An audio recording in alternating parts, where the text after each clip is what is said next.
Well, good evening, visitors. Welcome to the Australian War Memorial's Last Post ceremony. My name is Richard Cruz, and joining us today from the Australian Army is Warrant Officer Class 1 Joanne Davey. We warmly welcome Mr. Kenneth Bedingfield, US Corporate Vice President and Chief Financial Officer, Northrop Grumman, and Mrs. Linda Bedingfield and the accompanying delegation. As always, we welcome the veterans who have served, those that are still serving, and the families that love and support them. We acknowledge the members of RSL and Services Clubs Association, RSL Victoria and RSL Queensland, who are watching the broadcast of this ceremony across Australia. During this evening's ceremony, wreaths will be laid at the base of the Pool of Reflection by visitors and students on behalf of the following schools. From New South Wales, St John the Baptist Primary School, Woy Woy, and from Victoria, Warrenwood Primary School. If you're able, I invite you all to please stand and join in singing the National Anthem.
Students, you may be seated.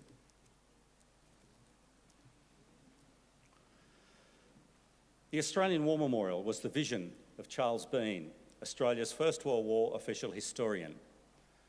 Bean landed with the Australian troops on Gallipoli and stayed with them at the front through to the end of the war. The idea of this national memorial and museum came to him at Pozières, France, in the depths of the bloody fighting of 1916. Bean's idea was that this would be a place where families and friends could mourn their loved ones buried in faraway places. It would also be a place that could help all Australians understand what these men and women had endured and what they had done for us. Bean's vision, to which we remain true, is best expressed as inscribed in the entrance to the memorial's galleries.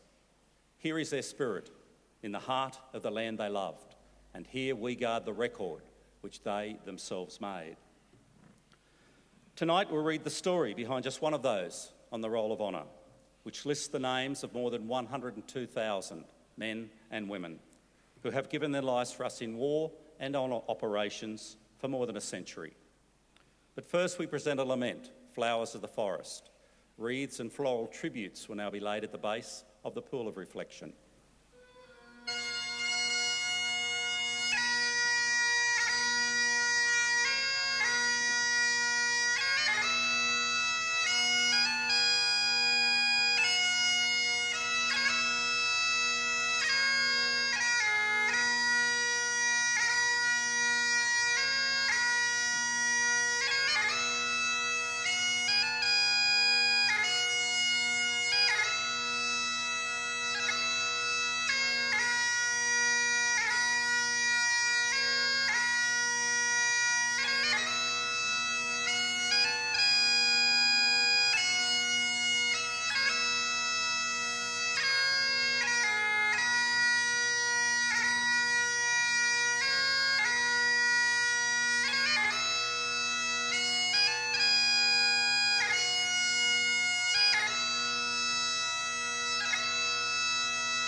Today we remember and pay tribute to Sergeant Reuben Collings.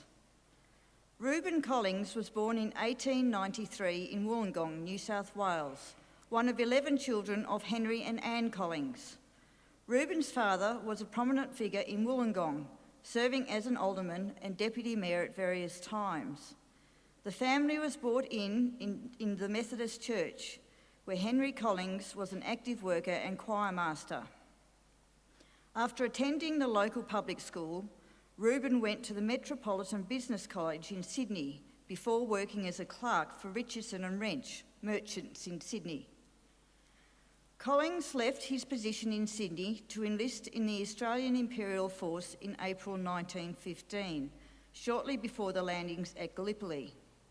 He underwent a period of training in Australia before leaving for active service overseas on board the troop ship Themistocles a little over a month later.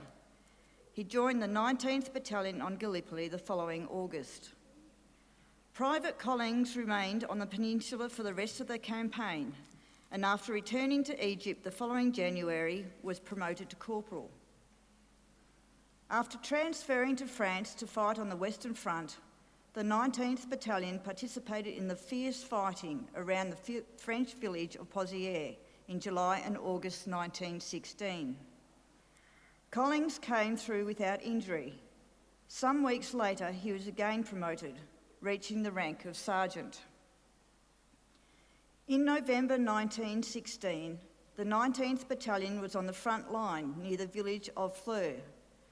On the evening of the 14th of November, the battalion took part in an operation to capture some of the German trenches.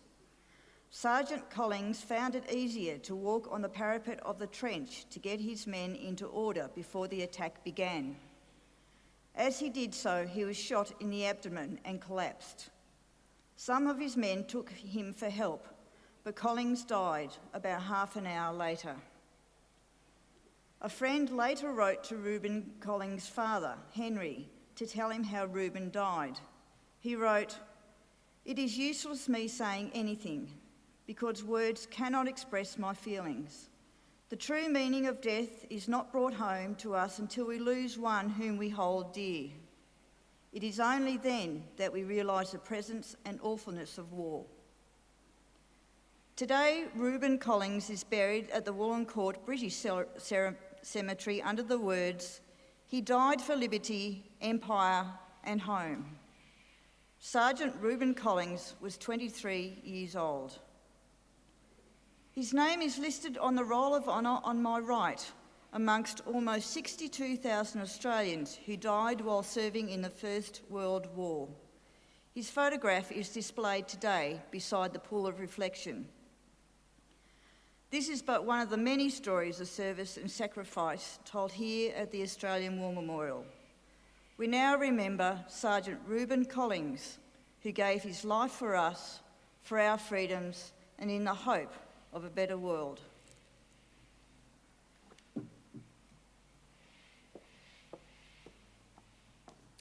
Please stand for the reading of the ode and the sounding of the last post.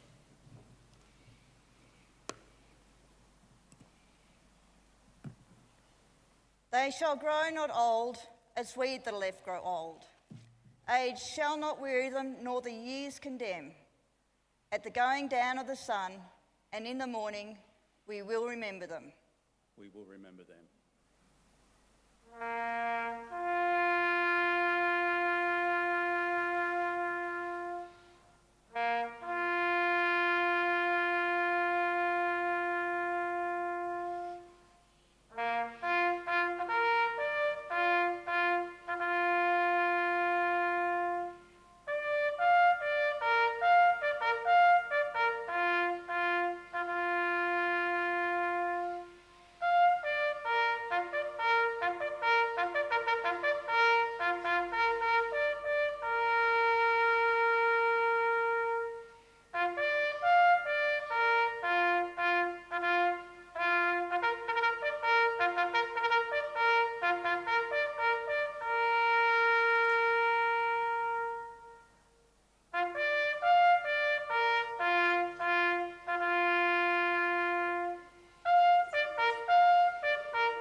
lest we forget.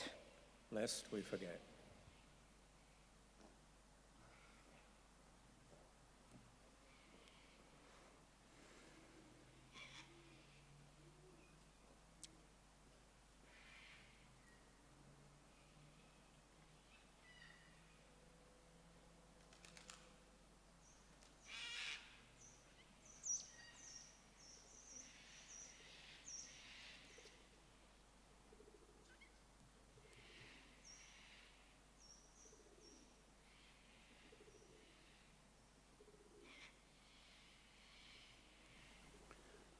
We leave you this evening with the words of the memorial's founder, Charles Bean.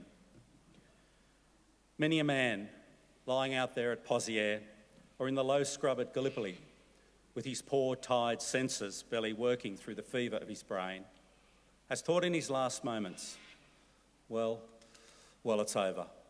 But in Australia, they will be proud of this. Ladies and gentlemen and students, that concludes this evening's last post ceremony. We thank you for visiting the Australian War Memorial and wish you all a very good evening. Thank you.